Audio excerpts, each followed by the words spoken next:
La conciencia y sus funciones intelectuales. Para comenzar, ¿qué es la conciencia? La conciencia es básicamente tener un conocimiento de nosotros mismos y del entorno. Esta se manifiesta en varios grados o niveles. Y bueno, es importante para nosotros porque su estudio establece los límites del examen mental, lo que estamos evaluando en nuestro paciente.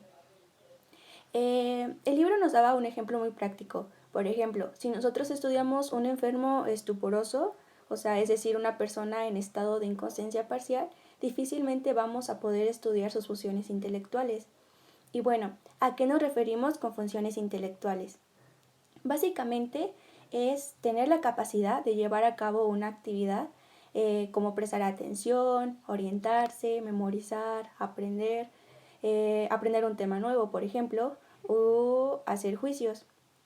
La habilidad para concentrar la atención está estrechamente relacionada con el estado de la conciencia, así como la capacidad de orientarse en el tiempo, el lugar y el ambiente psicológico.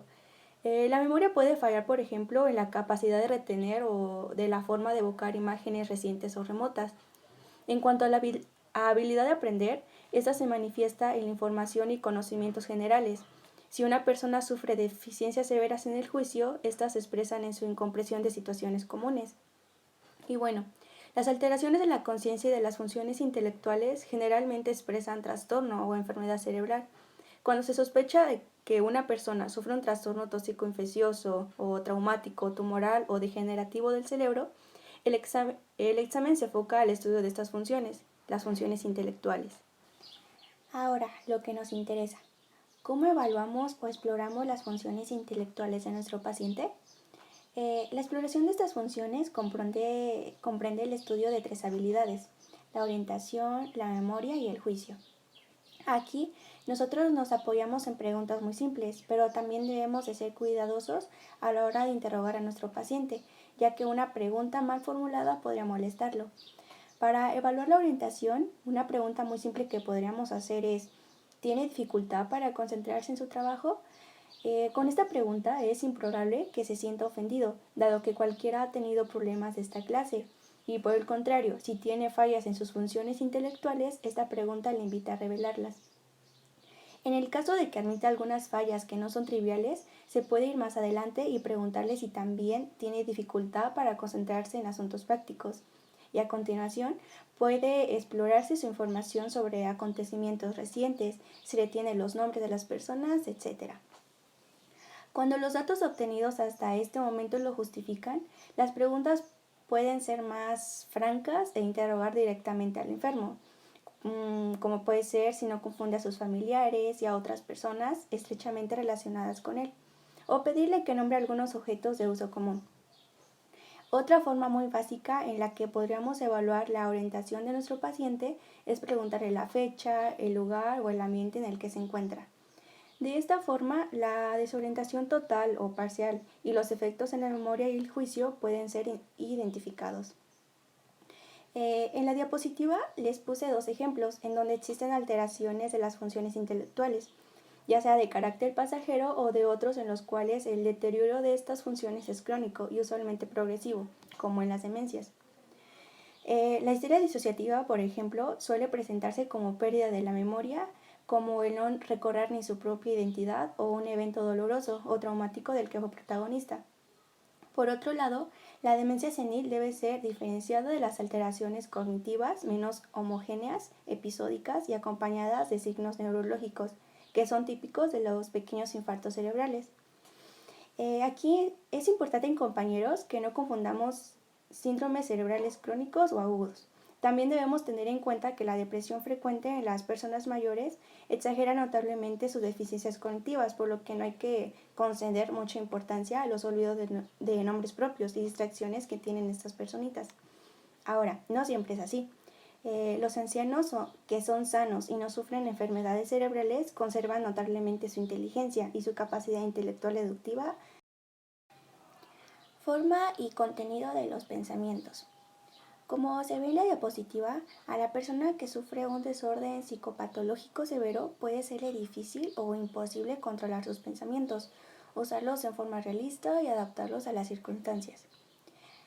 No puede evitar, por ejemplo, que en su conciencia existan ideas ilógicas, absurdas, que reconoce o no como tales, y puede tener dificultad para interpretar correctamente los datos sensoriales y establecer conexiones lógicas, así como para diferenciar entre lo que es real y concreto, y lo que es producto de su fantasía, obviamente.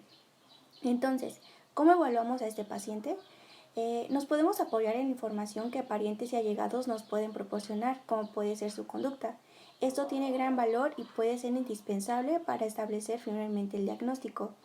Ahora, preguntar a una persona acerca de contenidos anormales del pensamiento requiere tacto, pero puede preguntársele si es afectado por pensamientos o impulsos inoportunos, si su atención tiende a fijarse en forma exagerada en alguna idea o problema, o si hay algunas situaciones u objetos cuya presencia le suscita miedo desproporcionado. Estas preguntas y otras semejantes están dirigidas para determinar la presencia de los síntomas neuróticos más comunes, como son las obsesiones, las compulsiones y las fobias. Vamos a ir viendo de qué se trata cada una de ellas. Primero, las obsesiones. Estos son pensamientos o fantasías a menudo de contenido sexual, sádico o blasfemo, que en forma reiterada tiende a ingresar en la conciencia contra la propia voluntad. Aunque se experimentan como ajenas o absurdas, no pueden ser evitadas y por ello es frecuente que la persona que las sufre se sienta avergonzada o culpable.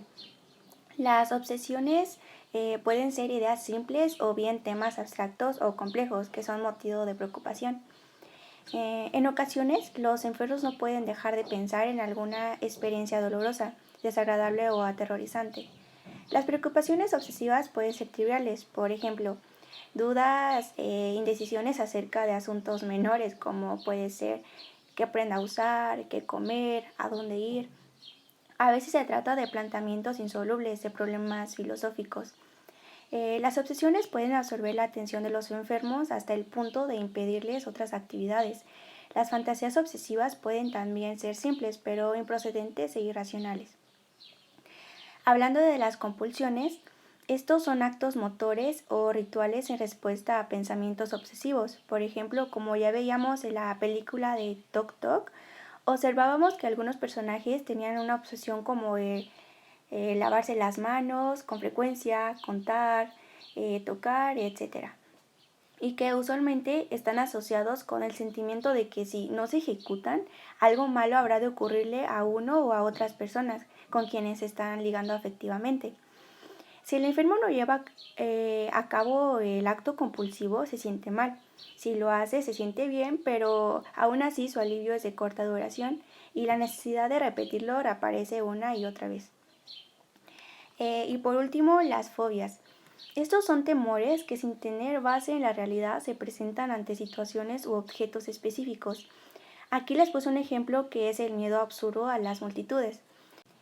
Otros podría ser la oscuridad, miedo a la altura, a las bacterias, a los insectos, a las enfermedades, a la sociedad, etc. Un tipo frecuente de fobia se refiere a situaciones sociales. Hacer ciertos actos ante otras personas como son comer, hablar en público, etc. Ahora, la persona reconoce el carácter irracional de su miedo, o sea, es consciente sobre él, pero no puede evitar sentirlo ante lo que es objeto de su fobia. Las tres entidades anteriores son de ocurrencia relativamente frecuente y su importancia es variable. Interrogar a una persona acerca de estos síntomas, si se hace contacto, no le resulta ofensivo ni alarmante. Por otro lado, cuando se sospecha que el enfermo pudiera estar sufriendo un trastorno severo, por ejemplo, una psicosis, se hace indispensable aclarar si sus pensamientos contienen ideas de carácter delirante, mismas que acompañan con frecuencia, pero no necesariamente de alucinaciones.